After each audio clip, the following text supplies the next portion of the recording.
Okay, so today I'd like to talk about something that doesn't really get spoken about much in freestyle or anything that involves accomplishing something quite substantial.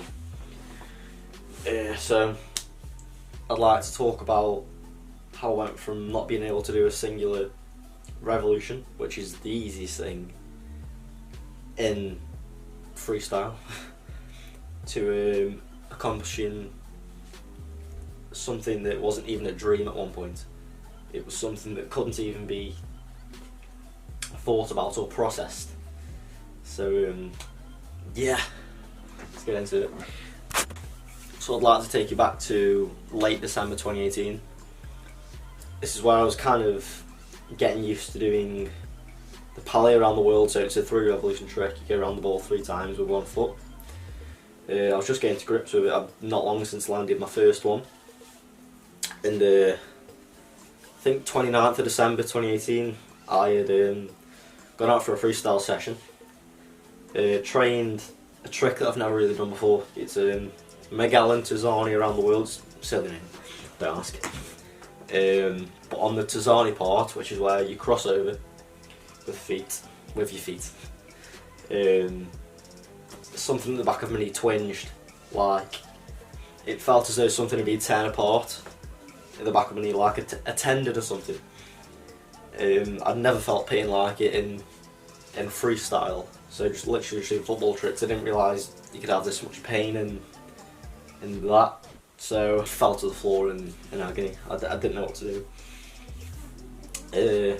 Well, that resulted in me wearing a knee support for the next year or so, to keep everything intact, and I didn't feel safe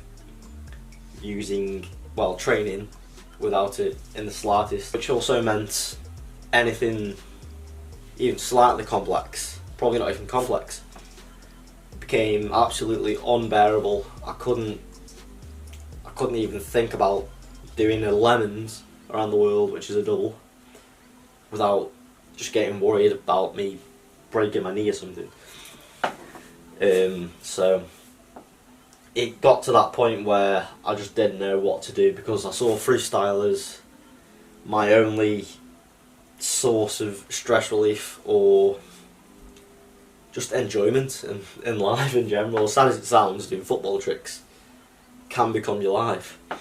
But when I got to that point, I was broken. I really was.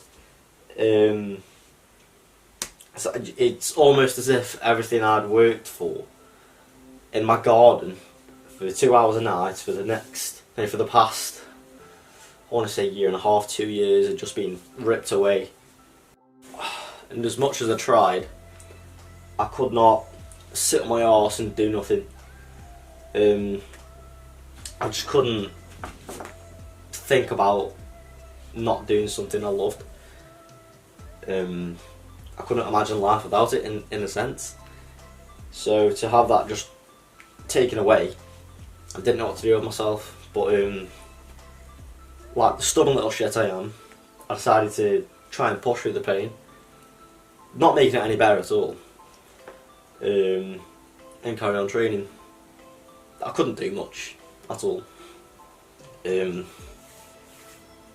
But say about 2 months down the line, I started to find a way I could work around the injury and, in a sense, rebuild my level from the ground up again. Took some time.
went out for a session once with my knee support on, and I just decided to, even if it was going to kill me, try a pally around the world again, so a triple around the world.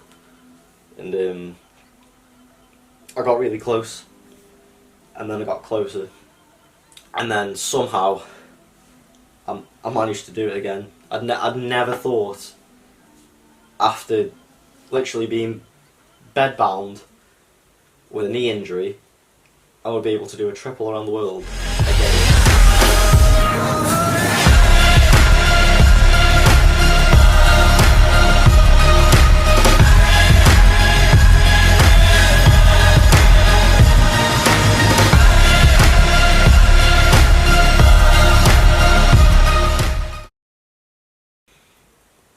But I don't know what happened, but it just happened. And I think that was a turning point in terms of my freestyle career, knowing that I felt as though I couldn't be stopped. And I know it sounds really cocky and arrogant, but that's the mentality I had. And without that mentality, I couldn't have pushed past anything.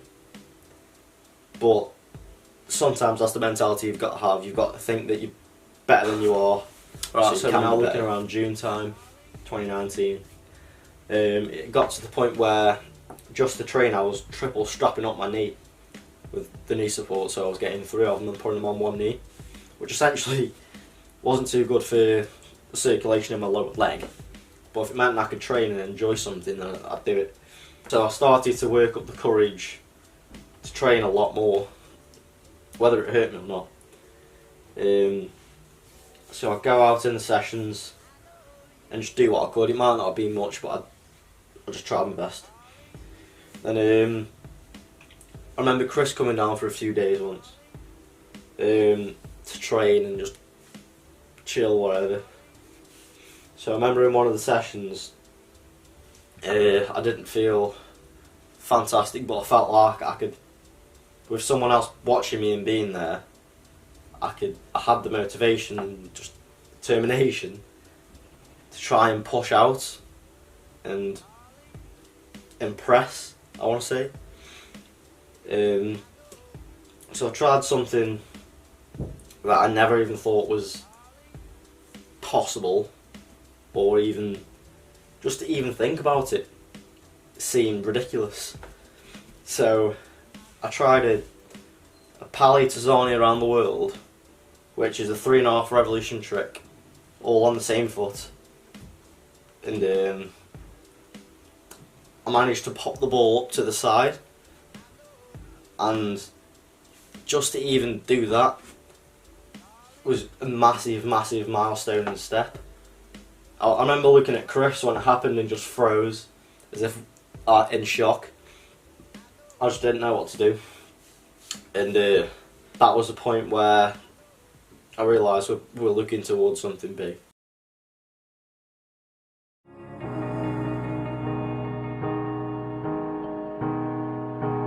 Never fall away.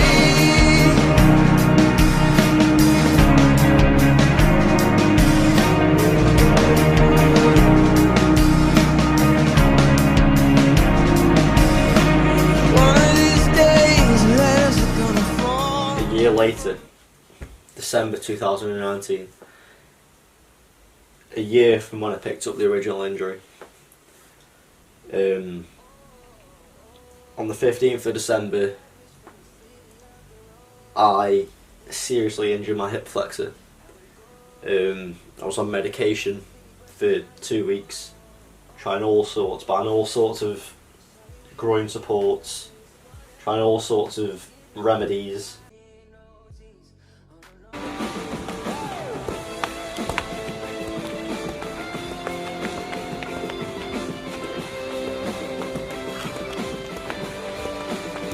That was so fucking clean.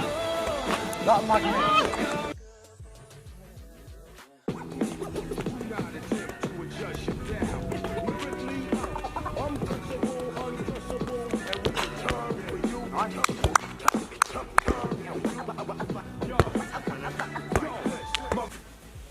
Finally, 1st of January 2020. Absolutely nothing could prepare me for what was about to happen on that day. Everything that I'd been working towards and got past and dreamt about just happened in an instant. And it doesn't go lightly when people say hard work pays off, because it fucking does.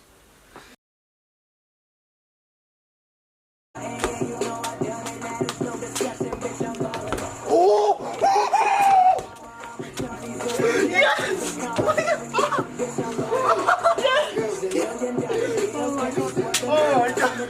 Yes!